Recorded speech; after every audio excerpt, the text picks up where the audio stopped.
కొన్ని అదృశ్యంలో ఉంటాయి కదా, కొన్ని థింగ్స్ అదృశ్యం ఉంటాయి. అంటే దేవుడు మనకి కనిపించడు, దేవుడు అదృశ్యంగా ఉంటాడు. అట్లాగే గాలి కూడా మనకి we can feel the air, its coldness, but we can't see, means it is invisible or అదృశ్యమై ఉంటుంది అన్నమాట. అట్లాగే అవి ఉన్నవనుటకు రుజువు అంటే ఏంటిది? విశ్వాసము. ఓకే, విశ్వాసము దేనికి రుజువు? అదృశ్యమైనవి ఉన్నవనుటకు రుజువు అన్నమాట. గాలి ఉంది, మనం ఊపిరి పీల్చుకుంటున్నామా, ఆ ఊపిరి తీసుకునే గాలి కూడా ఉంది, కానీ అది అదృశ్యమై ఉన్నది. మళ్ళీ ఇంకా దేవుడు ఉన్నాడు, దేవుడు అదృశ్యమై ఉన్నాడు. ఇట్లా అదృశ్యమైనవి ఉన్నవి అని అనుటకు రుజువేంటి? మన యొక్క విశ్వాసము. ఓకే, ఇంకొకటి విశ్వాసం అన్నది నిరీక్షింపబడు వాటి యొక్క నిజస్వరూపము. అంటే మనం కొన్నిటి కోసం నిరీక్షిస్తూ ఉంటాం కదా అప్పుడప్పుడు, వాటి యొక్క నిజస్వరూపము ఏంటిది? విశ్వాసం.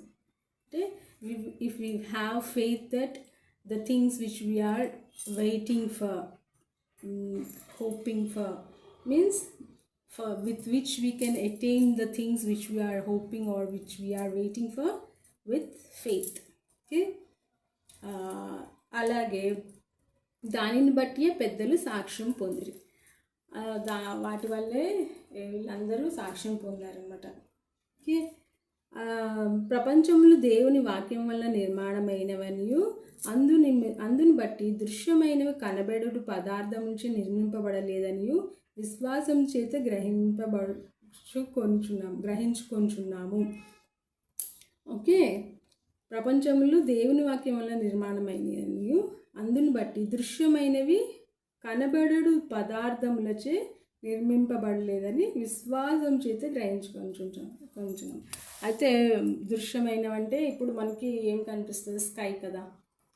అంటే మనం ఎర్లీ మార్నింగ్ లెగ్గానే సన్ని చూస్తూ ఉంటాం. Sun also is visible. Okay, మళ్ళీ స్కై ఆల్సో ఈజ్ విజిబుల్. అయితే ఆ యొక్క స్కై, ఆ యొక్క స్టార్స్, సన్, లేకపోతే ఇవన్నీ ట్రీస్, ఇవన్నీ మనకి దృశ్యమైనవి. ఇవి మనకి కనిపిస్తూ ఉంటాయి, కానీ అవి ఎలాగ నిర్మించబడి ఉన్నాయి? దృశ్యమైన పదార్థములతో అయితే కాదు అని అంటున్నాడు. ఏమంటున్నాడు? దృశ్యమైన కనబడు పదార్థం చే నిర్మించబడలేదని విశ్వాసం చేత గ్రహించుకుంటున్నామంట.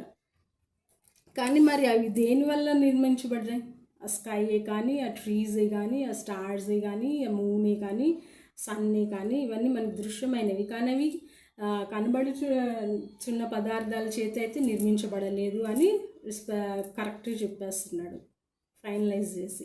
అయితే అవి దేనివల్ల నిర్మించబడ్డాయి? దేవుని వాక్యం వల్ల.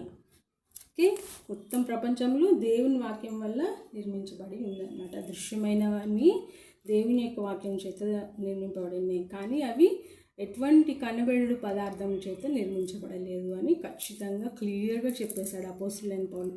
ఎంత మేధావి చూడు ఇతడు.